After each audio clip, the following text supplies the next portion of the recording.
Good afternoon, everyone.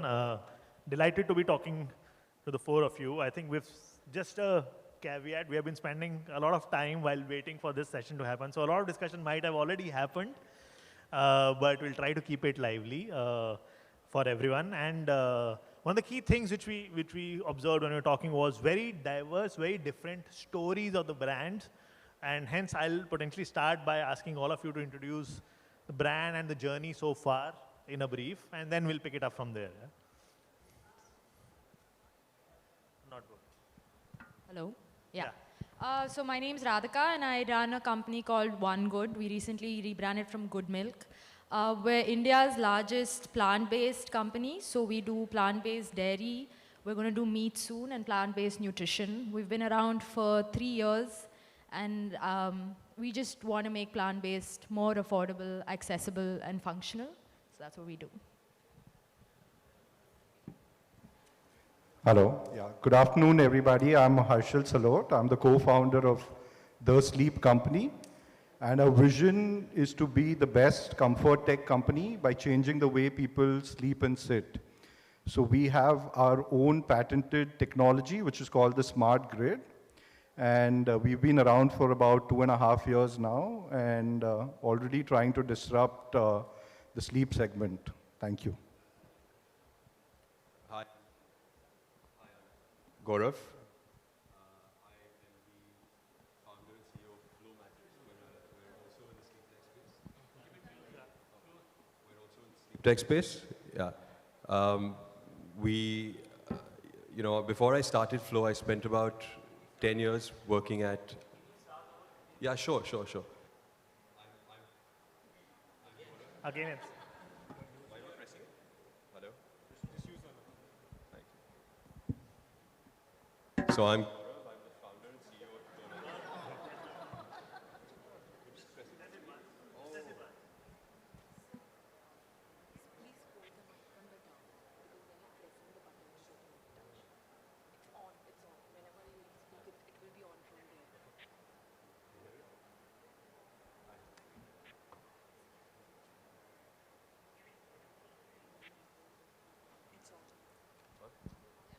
Hi. Sorry. So I'm Gaurav. I'm the founder and CEO at Flow Matress. We're also in the sleep tech space. We're a direct-to-consumer sleep solutions brand. Before I started Flow, I spent about 10 years working at a brand called Hush that my family owned. Hush was basically a B2B supplier of mattresses and other sleep essentials to a whole bunch of hotels and resorts across the country. And one of the things that would happen pretty often back then was people that had stayed at one of these nice hotels would reach out and say, hey, I had the best night's sleep at this property, and where can I buy this mattress for my house? And that kind of got me interested in the whole B2C side of things. And so I tried to build out, a B2C vertical for Hush, but, working with traditional distribution models where you've got distributors, retailers, I realized that there was a lot of inefficiency in the system. Everyone wanted very high margins, everyone had very high overheads, and so it was impossible to get a really high quality sleep product to the end consumer at a price that, that was affordable. And that's basically where the idea for Flow came up. And so we started in 2018, and we've since been able to kind of deliver, I'd imagine, a really high quality sleep solution to consumers at a very affordable price. Thanks. Thanks. Hi everyone, I'm Abhilash Panda, CEO of DIZO India. So DIZO is the first partner brand in Realme Tech Life ecosystem. So what this basically means is, as all of you know, that Realme has smartphones. So if smartphones are the hub, DIZO is trying to develop a Tech Life ecosystem around it, which simply means that our mission is to provide smart tech life for every different you. We are pushing and, endeavoring to provide most innovative AIoT devices at the most competitive pricing in the country. We started our journey in May 25th, 2021, so it's only been 11 months. Within 5 months, we were able to reach top 6 brands in the country in smartwatches based on the Counterpoint research report. So it's been a very good 1 year. Before DIZO, I worked with companies like Flipkart, where I was, again, on the consumer electronics and mobile side of it. So, yeah, thank you. Yeah, thanks a lot. And I think what was interesting was a bit of a health and something around well-being being consistent across, whether it's smartwatch, food, the way we sleep, disrupting something which has happened traditionally and exposing customers in a sense to addition to their repertoire and new things, right, rather than replacing an existing one. We'll start maybe from you, Harshil. Like, where did you think the idea originated? And we talked briefly about it, right? Like, what was the customer insight? Because for any D2C brand to scale, what is very important is the right customer insight. What problem are you solving and how are you going to do it differently? Yeah, Atul. So, our journey started when Priyanka and I were expecting Ayan, who's our first child. And Priyanka had a terrible time with sleep at that point of time. And I'm sure a lot of pregnant mothers can relate to it. So we tried searching for products and we realized that, the sales channel was not efficient. We were not getting the right information of the products. And even the quality of products was not up to the mark like it is probably in the West. And we thought that this space really needs to be disrupted. So we roped in Dr. Vijay Tripathi. He was a consultant for one of my family business and he was the polymer head at DRDO and he had retired. And along with him, we spent about 1.5 years in research and coming up with the smart grid technology. So over that period, we would have maybe experimented with more than 100 different materials. And finally, the material that we chose as a hyper-elastic polymer was used in pressure relieving applications for medical devices like your hip joints, your knee joints. And we kind of really worked on it and commercialized it into comfort applications. So yeah, obviously, it was a time, 1.5 years of intense research, spending a lot of time on the shop floor without any certainty of which way it's going to go. But I'm very happy that we persisted and the smart grid was born. And, India now has one of the best sleeping solutions available in the world. Very interesting. I think commendable because if I was to think of starting a business, Matress, where touch and feel is so important and the traditional market is so strong, resellers, we talked about how there are so many of EBOs or some of the traditional players, getting the right customer insight and then building on top of it and persevering with it, I think it's a great example of what you can achieve in a seemingly very difficult to deliver in a D2C ecosystem market, right? So absolutely, but as Gaurav also pointed out, the offline ecosystem is very inefficient. It's very difficult to get a great product at an affordable pricing. And even the choices were very, very limited. It's only now that people after COVID have started realizing the importance of sleep, and Matress now is being associated much more with the health and wellness category, and it should be, right? The awareness for that was very low till now, and it's only improving. You spend 1/3 of your life on a mattress, so the quality of the mattress definitely plays a very, very important role in your well-being. And in fact, The Economist has rated sleep tech as one of the top 10 trends of this decade.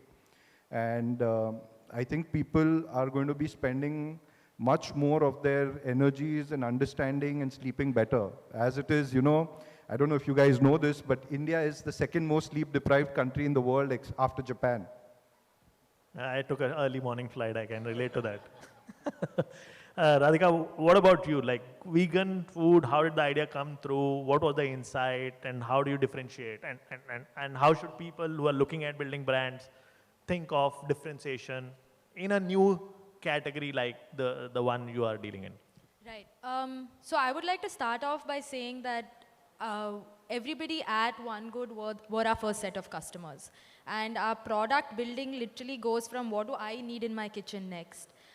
So it's a very community-driven start-off which happened. And I think now there are plenty of reasons we all know to go plant-based. It doesn't mean you have to go vegan. It's just, one change at a time. In India specifically, and with the challenges of challenging food in India is very interesting because it's such a cultural thing for us. And we're an agricultural country. But most people sitting in this room are not reaping the benefits of the food and the culture that we think what's on our plate gives us, right? The milk you get is extremely adulterated. There's a lot of inefficiency in the chain, which doesn't reflect in the quality of the food that you know of. So I think even a lot of like Country Delight and a lot of these other dairy companies have come out now to show the difference between good milk, but also, not so good milk. So I think for people with a sedentary lifestyle, which most of us have, there are a lot of effects of consuming the level of dairy that we are used to as Indians. And of course, there's the climate change angle of it. So like you were mentioning, it is hard to get someone to change their mind about something as simple as milk online. But, people are becoming more aware of what they're putting in their body. I think COVID really helped with that. And so even though it's been new, we've been very surprised by how cause-driven consumers are becoming now. And one good movement has become that you don't have to be perfect. A few imperfect changes are much better for the environment and for you rather than completely changing a lifestyle which never sustains. So that's sort of been our approach, which is we understand it's new. We understand that you want to sample it. We're very affordable. People also really kind of, if we say plant-based milk, then they say, oh, but almond milk costs, 350, 375 rupees. Our milk costs 120. And we refund if you don't like it. So really, the online play for us has been to keep it cheap, build a brand that they trust, and because it's such a community-driven brand, and anybody who's already considering making the change typically approaches somebody they know who has made the change and ask about the company and ask about the founders, and they get that trust factor. So that's been nice. But now as things are opening up, we're trying to be more physically available so people can just sample it and try it out. So, yeah. I think the point on incremental change is very relevant. Like when we look at a offering and we see it's very different from what the customers are doing today, right? And it would have been relevant in the case of Matress buying online also. It can, when you look at it in just one isolation, it can be very overwhelming. But going at it step by step, solving it incrementally, even if you haven't reached the perfect solution, telling yourself it's fine. Yeah. It's fine to be not perfect right now, for me to get perfect later, and making those incremental changes, I think is a good point, especially when you are sort of disrupting and getting in something new. You talked a bit about omni-channel. I want to go to you, Gaurav, on how do you, buying Matress without physically visiting, right? What were the challenges? What did you have to do? And how are you looking at it in future? Do you think omni-channel is the way, or online alone will suffice, experience centers? What's your view on that? So when I was still ideating, before we launched Flow, and thinking about what sort of business model I could build that would have a fair chance at succeeding, I tried to compare the traditional way of shopping for a mattress with the new way that the brands like ours were sort of proposing, right?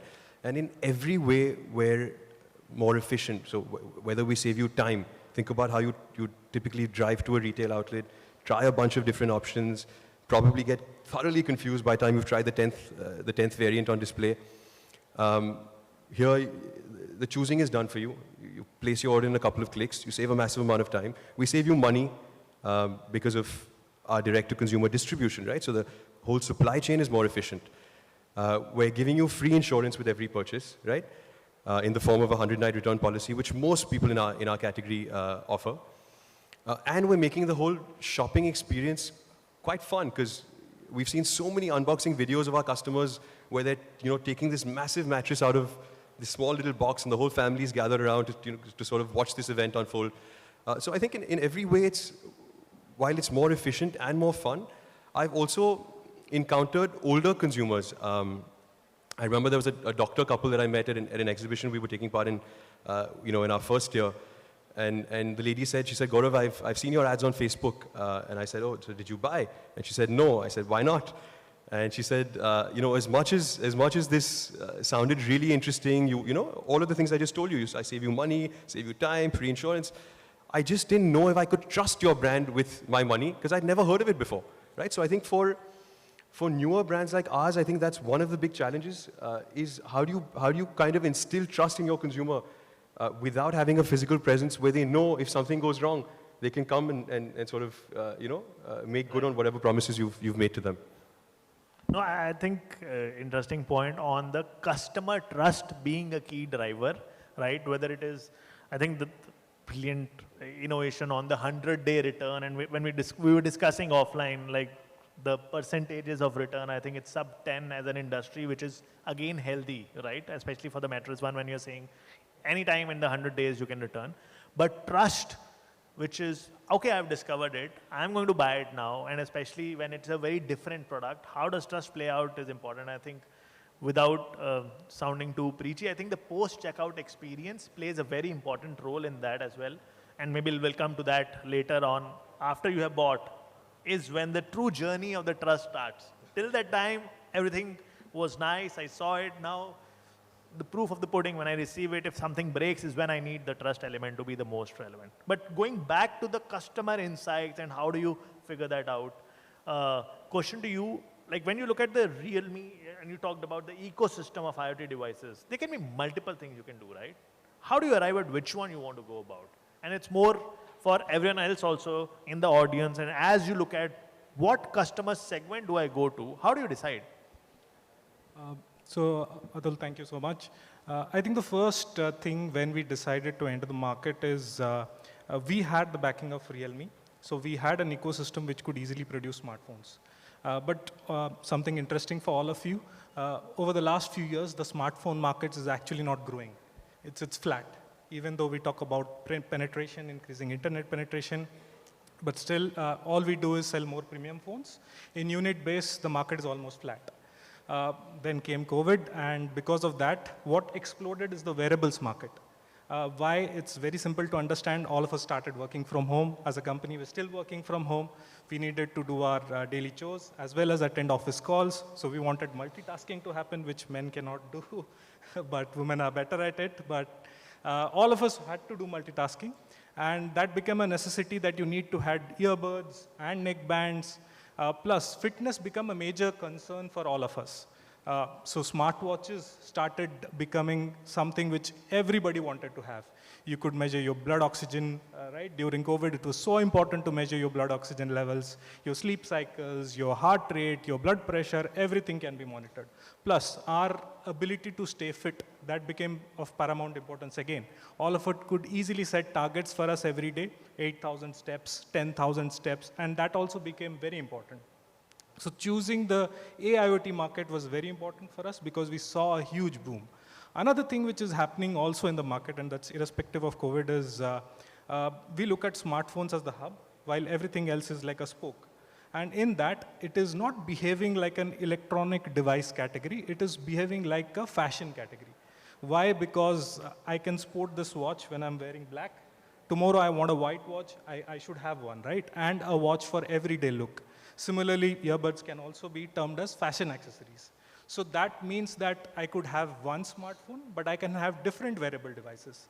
So in few years' time, you can see the wearable space might even increase more than the smartphone phase, let's say industry.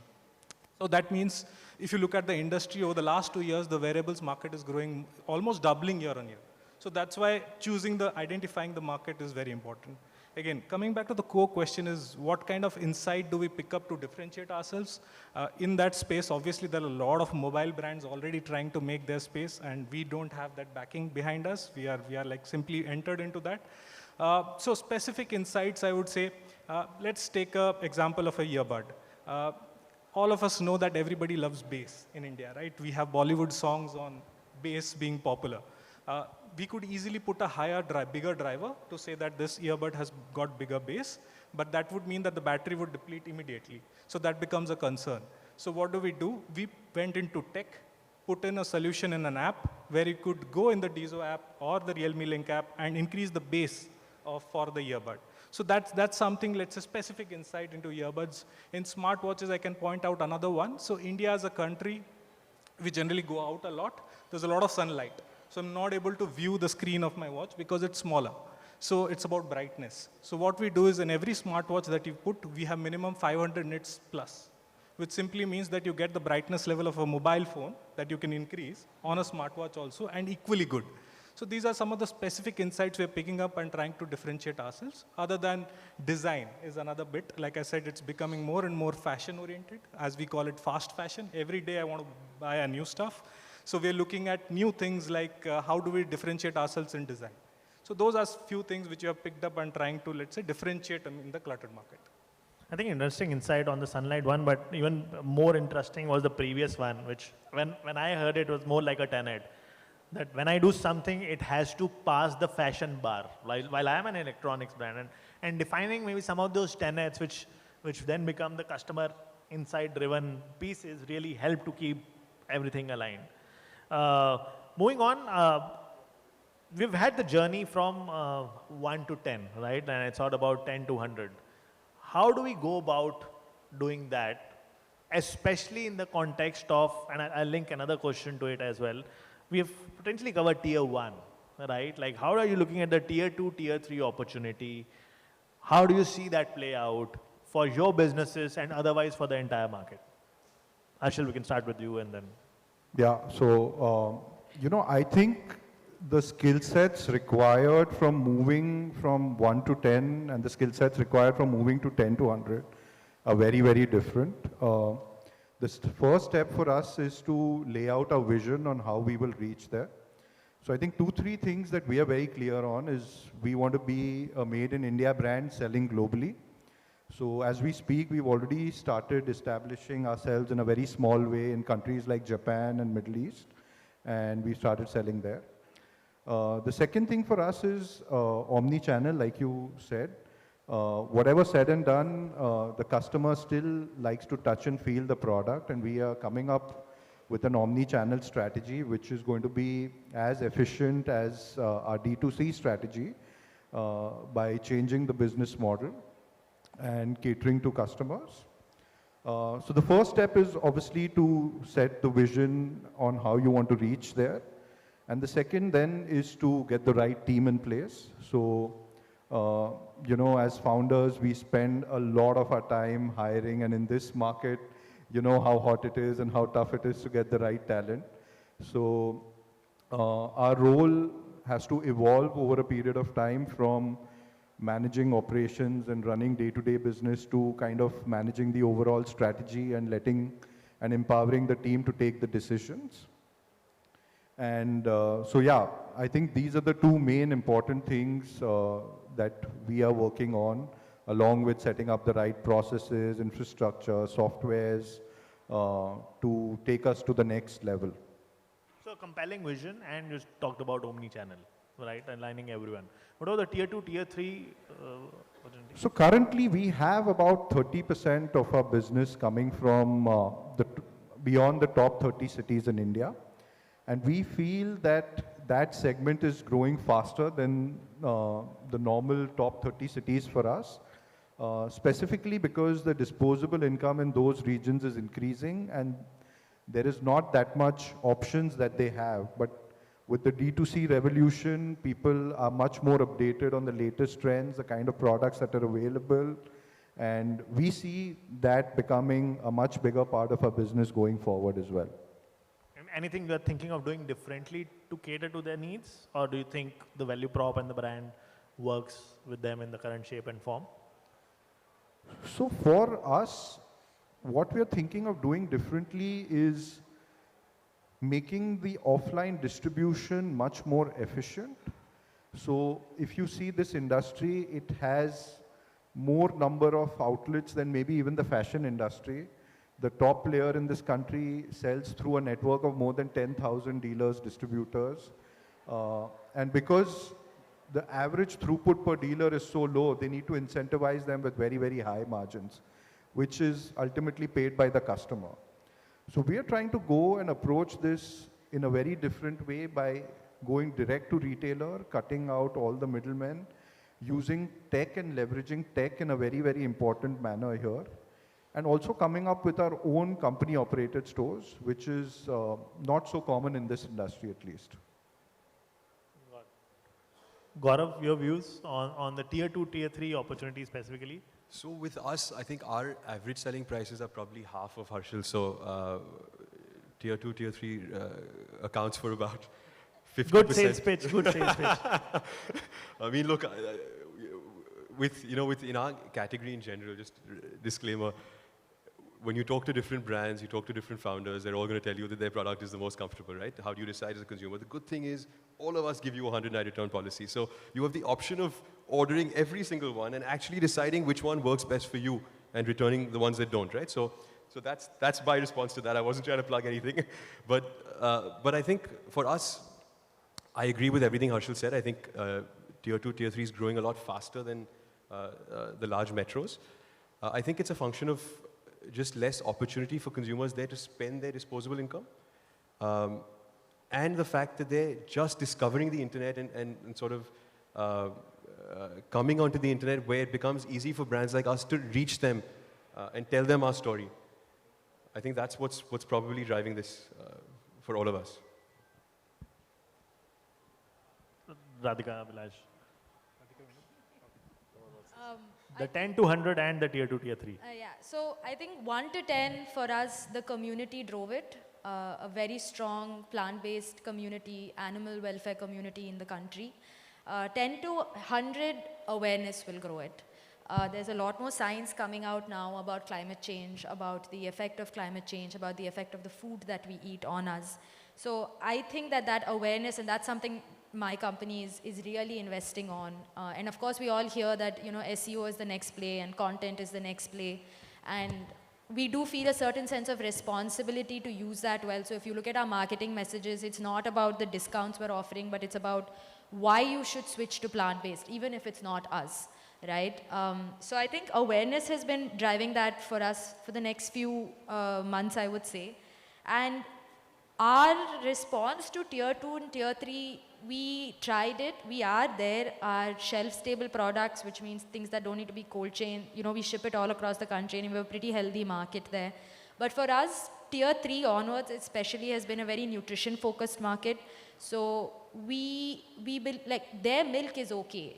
They're getting their milk directly from the animals that they take care of, and they treat these animals with a lot of love. And that economy is working well. So I'm not going to go there and sell my cashew oat milk. But what they're looking for is protein. What they're looking for is a different kind of nutrition. So I think these markets are different for us. In tier 1 and tier 2, I know that the milk that you're getting on an average is bad for you, and that's why you should switch it out. You need protein powders because you're working out only for a short period of time, and then you quickly need to consume protein, a certain amount of protein right after, whereas people in tier 3 cities, they're more active and their lifestyles are different.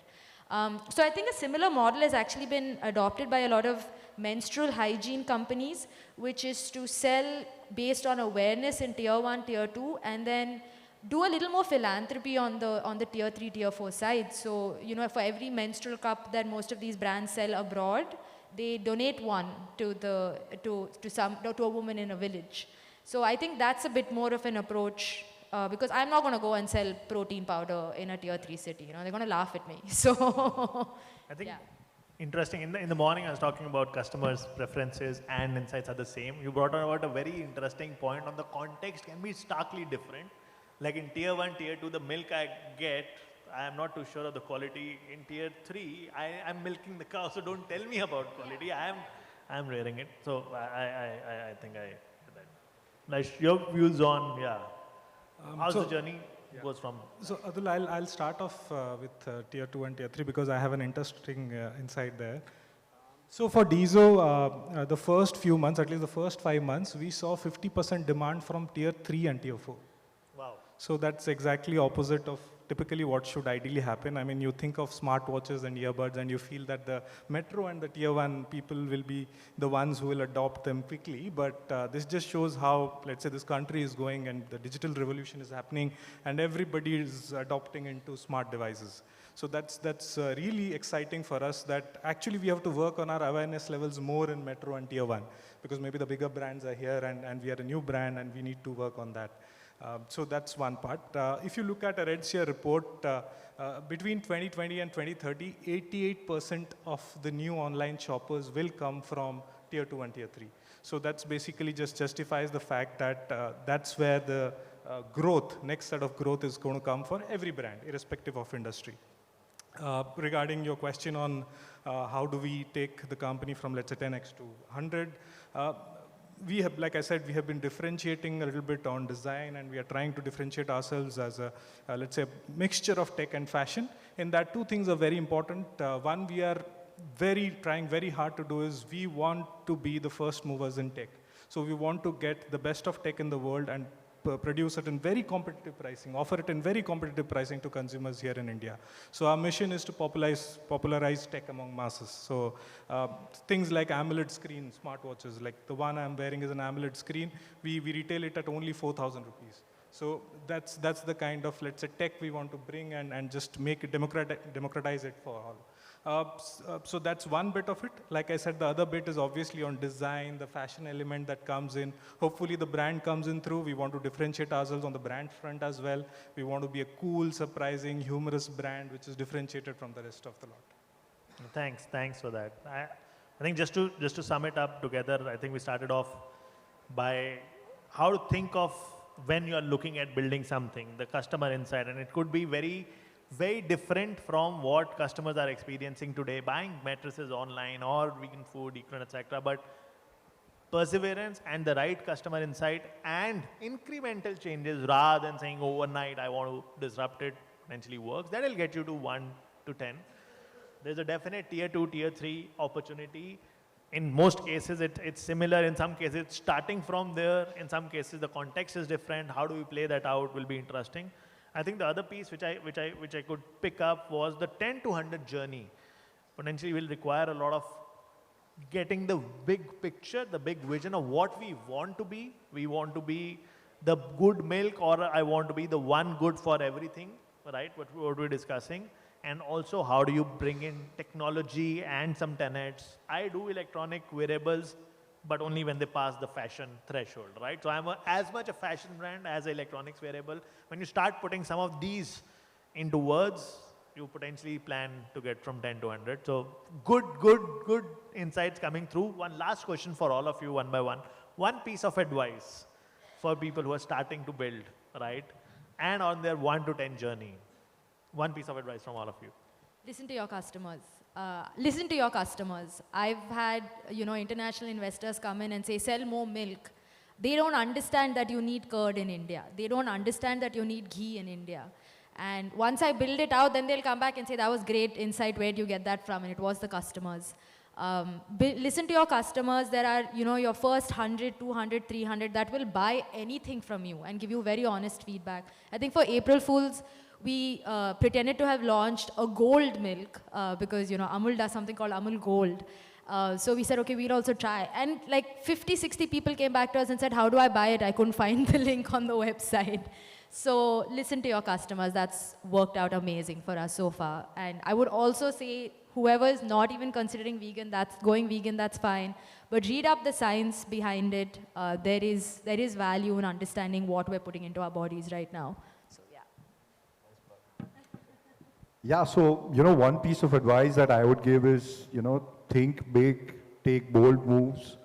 A lot of time, we keep deliberating that what if this doesn't work out and what if this plan doesn't go as per what you've thought. But, we really don't give so much importance to the fact that what if this really works better than what you've thought, and you double down on that. So at least that's what worked for us, and we will continue to do that. So I hate giving advice, but if I have to, I'd say just make sure that you're super passionate about whatever you're building, because especially in the early days, when you have a small team, you're kind of doing everything yourself, it can get really, really tough. And if it's not something that you're genuinely passionate about and excited about, you probably will give up. From my side, apart from what everybody said, I think what I would suggest is definitely spend a portion, a little bit of budget on R&D. So that's very important, because at the end of the day, your product is something that the consumer will ultimately get, and the quality will define whether the customer will come back or spread it to somebody else, right? And nothing is better than word of mouth. No bit of marketing can take care of that. So do always get your product quality right. So spend a lot of money on R&D. That would be something for me. Awesome. Insight, R&D, passion, and think big, don't hold back. Great insights for the group. Thank you. Thanks a lot. It was lovely moderating the panel. Thank you. Thank you, everyone.